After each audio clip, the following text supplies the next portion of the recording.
non-crypto related deposits held by former Signature Bank will be assumed by Flagstar Bank, a subsidiary of New York Community Bancorp. Let's check in with CoinDesk's Global Policy and Regulation Managing Editor, Nick Day, with more. He's also the editor of CoinDesk's must-read newsletter, The State of Crypto.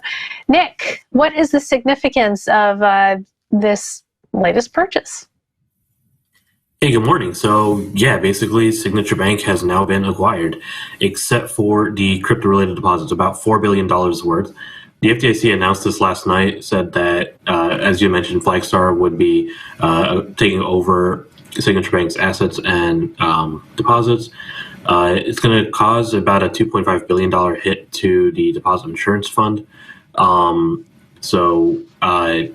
Signature Bank customers now have a new entity that they can look forward to using, except for crypto customers. I did confirm with an FDIC spokesperson that the crypto deposits are not included as part of the purchase.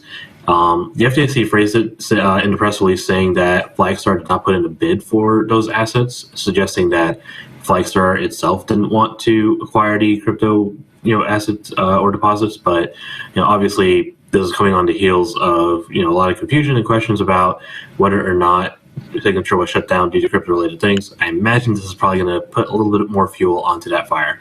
Nevertheless, the big implication is that the FDIC is going to continue running Signet. Yeah, they're going to continue running Signet, and what does that mean? I mean, how can that was a question Caitlin Long kind of rhetorically asked. How can they run it? But really, how can they run it? What happens now? Are they still going to try and sell it, or they're just going to, is it going to be like I don't know, like the time the government took over the Bunny Ranch in Nevada because of a tax lien?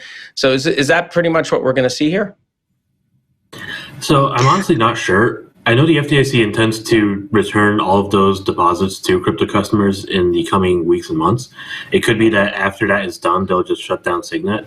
At least for the moment, it seems that they are, continuing to operate it.